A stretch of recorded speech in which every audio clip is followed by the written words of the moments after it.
안식일을 기억하여 거룩히 지키라. 엿새 동안은 힘써 내 모든 일을 행할 것이나 일곱째 날은 내 하나님 여호와의 안식일인즉 너나 내 아들이나 내 딸이나 내 남종이나 내 여종이나 내 가축이나 내 문 안에 머무는 객이라도 아무 일도 하지 말라. 이는 엿새 동안에 나 여호와가 하늘과 땅과 바다와 그 가운데 모든 것을 만들고 일곱째 날에 쉬었음이라. 안녕하세요. 서상규입니다. 내 삶의 의미를 되찾는 날 안식일 5번째 시간입니다. 오늘은 인생은 소유가 아닌 선물이라는 제목으로 안식일을 통하여 우리가 깨달아야 할 인생의 의미를 생각해 봅시다. 우리가 잘 아는 이런 우화가 있습니다. 개 한 마리가 강 건너 마을에 놀러 갔습니다. 마침 그 마을에서는 흥겨운 잔치가 벌어지고 있었지요. 잔치가 끝난 뒤 사람들은 많은 음식물 쓰레기를 버렸습니다. 그 개는 이때를 기다리기나 한 듯 다른 개들을 제치고 재빨리 달려가 큰 뼈다귀 하나를 물었습니다. 그 개는 며칠 동안은 먹이를 구하지 않아도 될 듯해 아주 흐뭇해하며 뼈를 입에 문 채 콧노래를 부르면서 집으로 돌아오고 있었습니다. 그런데 돌아오는 길에는 강을 건너는 다리가 있었습니다. 개는 생각했습니다. 좁은 나무 다리를 건너려면 조심해야 한다. 뼈를 꽉 문 입이 아파서 다리 위에서 뼈를 놓치기라도 하면 모두 허사다. 그런 생각을 하는 사이 이윽고 다리에 다다랐습니다. 다리 아래로는 맑은 물이 고요히 흐르고 있었습니다. 그런데 조심스럽게 걸어가는데 이게 웬일입니까? 커다란 뼈다귀 하나가 그의 눈에 들어왔으니 다리 중간쯤 당도했을 때 다리 아래 큰 뼈다귀 하나를 물고 있는 개 한 마리를 보게 된 것입니다. 순간 그 개는 그 뼈다귀마저 빼앗으면 2개의 뼈다귀를 갖게 될 것이라고 하는 욕심을 품게 되었습니다. 그리고 즉각 행동을 개시했습니다. 물을 쳐다보던 개는 먼저 큰 소리로 멍멍 짖으며 상대를 위협했습니다. 그러나 그 순간 뼈 2개는커녕 자신이 물고 있던 뼈마저 강물 속으로 떨어뜨리고 말았던 것이죠. 인간의 욕심과 갈망이 얼마나 허무한가를 보여주는 우화입니다. 그런데 여기 성경 속 한 이야기 가운데 이런 욕심과 탐욕에 사로잡힌 한 사람의 이야기가 나옵니다. 그는 바로 북방 이스라엘의 왕이었던 아합이라는 사람이었습니다. 열왕기상 21장 1절로 2절에 보면 그 이야기는 이렇게 시작이 됩니다. 그 후에 이 일이 있었더라. 이스라엘 사람 나봇이 이스라엘에 포도원이 있어 사마리아 왕 아합의 왕궁에서 가깝더니 아합이 나봇에게 일러 가로되 내 포도원이 내 왕궁 곁에 가까이 있으니 내게 주어 나물밭을 삼게 하라. 내가 그 대신에 그보다 더 아름다운 포도원을 내게 줄 것이요 만일 합의하면 그 값을 돈으로 내게 주리라. 아합은 북방 이스라엘의 왕이었습니다. 그런데 어느 날 그의 왕궁 근처를 보니 아주 아름답게 잘 가꾸어진 포도원이 눈에 들어왔습니다. 아합은 그 포도원을 갖고 싶은 욕심이 생겼습니다. 그래서 그 포도원의 주인인 이스라엘 사람 나봇을 불러 그 포도원을 자기에게 팔라고 요청하고 있는 것입니다. 그러나 나봇은 그 땅이 조상의 유산이므로 팔 수 없노라고 말하며 거절하게 됩니다. 아합이 그 포도원을 얼마나 탐했는지 그는 그 일로 인하여 알아눕게 됩니다. 열왕기상 21장 4절이죠. 아합이 근심하고 답답하여 왕궁으로 돌아와 침상에 얼굴을 돌리고 식사를 아니하니. 여러분, 지금 아합의 마음을 가득 채우고 있는 마음은 바로 탐심이었습니다. 탐심이라는 말은 히브리어로 아바, 헤멧, 배차 등의 용어로 사용되었고 헬라어에서 탐심은 플레오넥시아라고 하는데요. 이 뜻은 대개 자신이 이미 가진 것보다 더 가지려고 하는 욕심을 의미하는 그런 단어입니다. 그렇습니다. 아합은 이미 한 나라의 왕으로 아마도 많은 것을 소유하고 있었을 것입니다. 그러나 그 악한 왕은 탐심과 욕심이 매우 강한 자였습니다. 자신이 이미 가진 것보다 더 많은 것을 갖고 더 소유하려고 하는 욕심이 그의 마음에 가득 차 있었던 것이죠. 마치 큰 뼈다귀를 물고도 하나 더 빼앗으려고 했던 어리석은 개처럼 말입니다. 시내산에서 이스라엘 백성들에게 십계명을 주신 하나님께서는 이러한 죄인들의 악한 마음을 미리 아시고 탐심과 욕심은 곧 죄라고 지적하고 있습니다. 내 이웃의 집을 탐내지 말라. 내 이웃의 아내나 그의 남종이나 그의 여종이나 그의 소나 그의 나귀나 물은 내 이웃의 소유를 탐내지 말라. 그런데 우리는 이 이야기 속에서 매우 중요한 서로 달랐던 소유의 개념, 서로 다른 두 개의 세계관을 보게 됩니다. 먼저 아합 왕이 가지고 있던 소유의 개념입니다. 포도원이 갖고 싶었던 아합은 나봇에게 이렇게 제안합니다. 아합이 나봇에게 말하여 이르되 내 포도원이 내 왕궁 곁에 가까이 있으니 내게 주어 채소밭을 삼게 하라. 내가 그 대신에 그보다 더 아름다운 포도원을 내게 줄 것이요. 만일 내가 좋게 여기면 그 값을 돈으로 내게 주리라 라고 말하고 있는 것이죠. 아합은 나봇에게 자신이 가지고 있는 다른 포도원과 서로 맞바꾸자고 제안을 합니다. 아합이 가지고 있던 땅의 소유의 개념은 내 것이라고 하는 사적 소유의 개념이었습니다. 그러나 나봇의 소유의 개념은 전혀 다른 것이었습니다. 서로 땅을 맞바꾸자고 말하는 아합에게 나봇은 이렇게 대답합니다. 나봇이 아합에게 말하되 내 조상의 유산을 왕에게 주기를 여호와께서 금하실지로다. 나봇은 대답하기를 이 땅은 여호와께서 내 조상에게 유산으로 곧 유업으로 주신 것이므로 그렇게 할 수 없다고 말합니다. 이는 나봇의 소유 개념을 잘 보여주고 있는데 나봇의 땅 소유 개념은 내 것이 아니라 여호와의 것이라는 것입니다. 곧 사적 소유의 개념이 아니라 신적 소유의 개념을 가지고 있었던 것이죠. 네, 그렇습니다. 이 나봇의 대답은 지극히 당연한 것이었습니다. 왜냐하면 구약 성경에서 기업 혹은 유업은 나할라라고 표현되는데 이것은 재산, 소유, 상속의 뜻으로 쓰였습니다. 이는 하나님께서 이스라엘 지파에게 분배하신 약속의 땅, 곧 토지와 같은 개념으로 많이 사용되었습니다. 민수기 34장 2절에 이렇게 말씀하셨습니다. 너는 이스라엘 자손에게 명하여 그들에게 이르라. 너희가 가나안 땅에 들어가는 때에 그 땅은 너희의 기업이 되리니 곧 가나안 사방 지경이라 라고 말씀하셨어요. 그런데 이렇게 여호와께서 분배해 주신 땅, 곧 그 토지는 자신들의 것이 아니라 궁극적으로 하나님의 것이요. 땅을 분배받은 백성들은 청지기로서 그 기업을 잘 보존해야 하는 것이 이스라엘 백성들의 토지 소유의 개념이었습니다. 이러한 토지의 신적 소유권의 개념을 잊지 않도록 하기 위해서 하나님께서는 다음과 같이 명령하셨어요. 레위기 25장 23절이죠. 토지를 영영히 팔지 말 것은 토지는 다 내 것임이라. 너희는 나그네여 우고하는 자로서 나와 함께 있느니라. 토지를 매매하지 못하도록 규정하셨는데 그 이유는 그 토지의 소유권이 우리 인간에게 있는 것이 아니라 하나님의 소유이기 때문이라는 것입니다. 하나님께서는 아울러 경계표 곧 지계석을 옮기지 말라고 명령하셨습니다. 내 하나님 여호와께서 내게 주어 차지하게 하시는 땅 곧 내 소유가 된 기업의 땅에서 조상이 정한 내 이웃의 경계표를 옮기지 말지니라. 내 손조가 세운 옛 지계석을 옮기지 말지니라. 잠언 22장 28절에 있는 말씀이죠.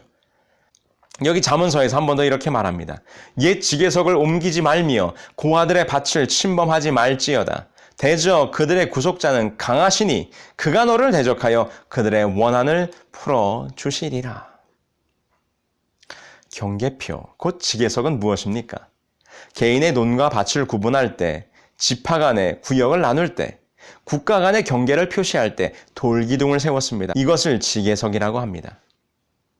하나님께서는 타락한 인간의 본성이 근본적으로 탐욕과 욕심으로 가득 차 있음을 아시고 절대로 지계석을 옮기지 못하도록 하셨습니다. 이는 강한 자가 약한 자의 땅을 강제로 점유하거나 혹 더 가진 자가 가난한 자의 땅을 착취하지 못하도록 하기 위한 사회적 안전장치였을 뿐만 아니라 모든 토지는 인간들의 것이 아니라 하나님의 것이고 그것을 인간들에게 선물로 주어 관리하게 하셨음을 보여주시는 하나님의 명령이었던 것이죠.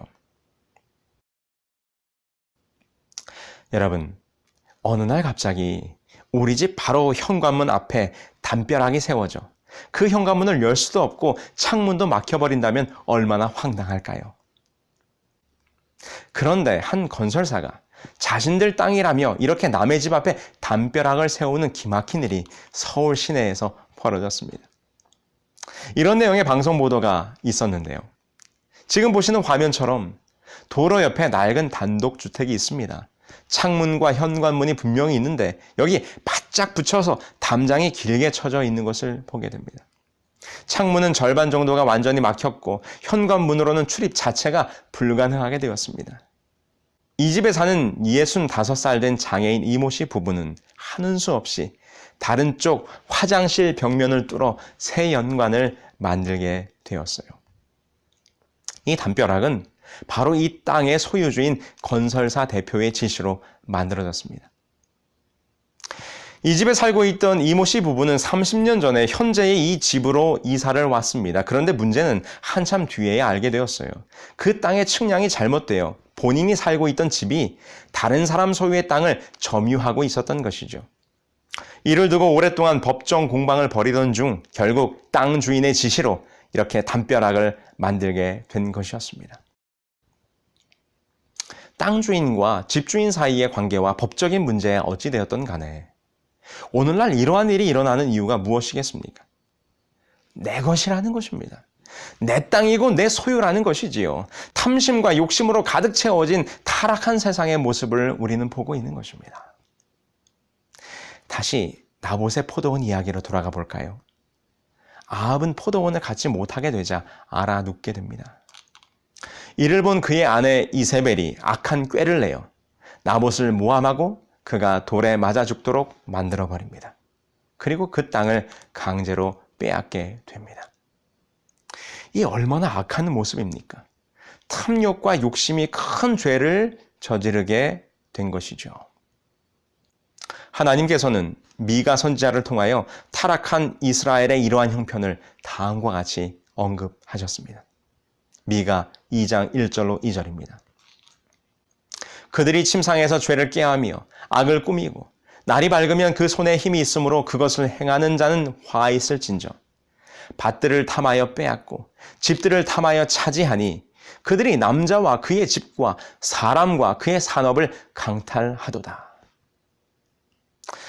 탐심은 그 마음에서 끝나지 않고 그 탐심과 욕망을 채우기 위해 악한 꾀를 꾸미고 계획을 하고 마침내 실행하게 만드는 것입니다. 지금 나봇의 포도원을 빼앗으려는 아합의 모습에서 선지자 미가가 지적하고 있는 그 타락한 탐욕의 모습이 정확하게 드러나고 있는 것을 보게 됩니다. 여러분, 예수님께서도 이 땅에 오셔서 이 소유와 탐심에 대하여 다음과 같이 우리들에게 권면하셨습니다. 누가복음 12장 15절이죠. 삼가 모든 탐심을 물리치라. 사람의 생명이 그 소유에 넉넉한 데 있지 아니하니라. 예수님이 말씀하십니다. 소유 때문에 근심하지 말라. 이 가르침은 재물을 얻으려고 탐욕을 부리며 살아가는 인간들에게 생명이 곧 구원이 얼마나 소유했는가와는 아무런 관련이 없다고 일깨워주고 계시는 예수 그리스도의 권면이십니다. 나아가 사도 바울은 탐심은 곧 우상이라고 경계합니다. 에베소서 5장 5절입니다. 너희도 정녕 이것을 알거니와 음행하는 자나 더러운 자나 탐하는 자, 곧 우상 숭배자는 다 그리스도와 하나님의 나라에서 기업을 얻지 못하리니. 골로새서 3장 5절 그러므로 땅에 있는 지체를 죽이라. 곧 음란과 부정과 사욕과 악한 정욕과 탐심이니 탐심은 우상 숭배니라. 이 말씀의 증언들을 볼 때 우상 숭배와 탐심을 동일시하고 있음을 보게 됩니다. 더 많이 소유하고자 하는 마음은 곧 우상인 것이지요. 여러분, 이러한 탐심과 욕심은 그 시작이 어디에서 온 것입니까? 그렇습니다. 바로 아합 왕이 가지고 있었던 자기 소유의 개념에서 온 것입니다.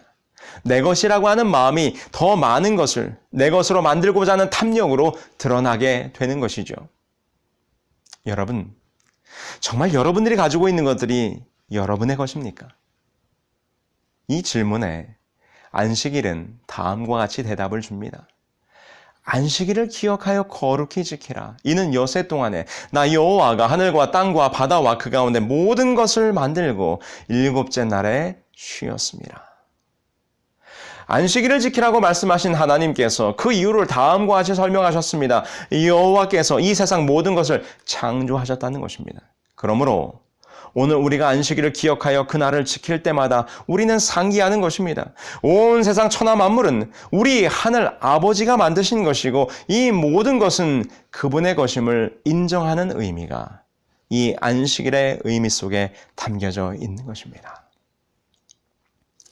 저명한 구약학자이자 20세기를 형성한 100권의 책 중에 하나로 꼽힌 예언자적 상상력이란 책의 저자인 바로 월터 브루그만 박사는 그의 책 안식일은 저항이다 라고 하는 책에서 탐욕과 안식일에 대하여 이렇게 설명하고 있습니다. 나는 안식일이 우리의 욕구를 알려주는 학교요. 우리에게 엄청난 힘을 발휘하는 우상 숭배와 탐심에 초점을 맞추는 거짓 욕구들을 폭로하고 비판한다고 생각한다. 우리가 이를 그치지 않고 안식일을 지키지 않을 때 이런 거짓 욕구들이 우리를 지배한다. 그러나 안식일은 우리의 참된 정체성을 우리 안에 받아들일 수 있는 기회다. 그렇습니다. 이것이 오늘 탐욕과 욕심으로 가득 찬 이 세상을 향하여 안식일이 주는 메시지입니다. 너희가 누리고 있는 것은 너희의 것이 아니라 하나님의 것이요 그분의 소유라는 것입니다. 우리가 안식일의 의미를 진정으로 우리의 삶에서 회복할 때에 우리는 탐욕과 욕망에서 벗어날 수 있을 것입니다. 안식일은 우리가 소유가 아니라 선물로 산다는 것을 인정하는 날인 것이지요. 야고보는 정력, 곧 욕망 때문에 교회에서 일어난 다툼에 대하여 다음과 같이 권면하고 있습니다. 너희 중에 다툼이 어디로부터 나느냐? 너희 지체 중에서 싸우는 정력으로부터 나는 것이 아니냐? 너희는 욕심을 내어도 얻지 못하여 살인하며 시기하여도 능히 취하지 못함으로 다투고 싸우는도다. 너희가 얻지 못함은 구하지 아니하기 때문이요. 야고보서 4장 1절로 2절입니다. 지금 세상이 아니라 심지어 교회 안에서도 다툼이 있고 싸움이 있는 것이 정욕과 욕심에서 비롯된 것이라고 야고보는 지적합니다. 그런데 그는 이 구절에서 매우 중요한 신앙적 깨달음을 알려줍니다. 그들이 더 갖고자 하지만 얻지 못함은 구하지 않기 때문이라고 말합니다. 야고보는 정욕과 욕심의 문제를 해결하기 위한 방법으로 구함을 강조하고 있습니다. 이것이 갈망의 대안이라는 것이지요. 저에게는 둘째로 딸아이가 있습니다. 그런데 얼마 전 저희 딸아이가 약 한 달 정도 집 근처의 피자집에서 파트타임으로 아르바이트를 했어요. 2주에 한 번씩 주급을 받는데 어느 날 이 주급을 받는 날 엄마가 딸에게 이렇게 말했습니다. 우리 딸 돈 벌었는데 엄마 아빠 맛있는 거 안 사주나? 그런데 우리 딸이 선뜻 대답을 못합니다. 지금 고등학교 졸업 이후에 일본으로 졸업여행을 가기 위해 돈을 모으고 있는 중이었거든요. 그러다 무슨 생각이 들었는지 저녁을 사겠다고 나섭니다. 그래서 그 주 주말에 한 식당으로 가서 식사를 하게 됐어요. 꽤나 가격이 나가는 저녁 식사였습니다.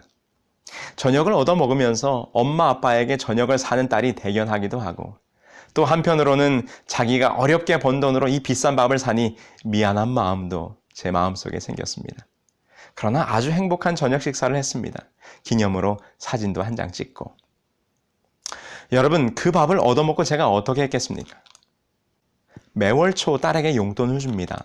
딸이 말합니다. 아빠 용돈 주세요.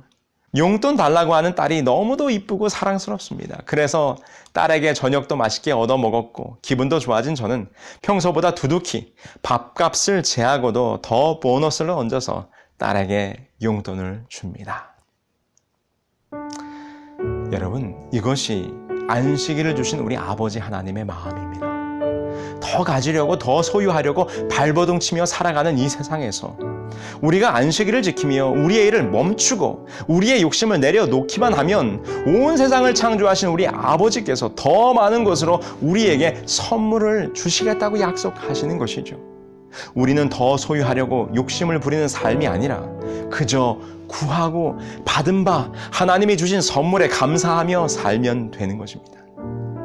이것이 내 삶에서 드러나야 할 안식일의 의미입니다. 우리가 사는 인생이 나의 소유가 아닌 하나님의 선물임을 인정하는 날 안식일. 그 안식일의 진정한 의미가 여러분들의 삶에 회복되기를 간절히 소망합니다.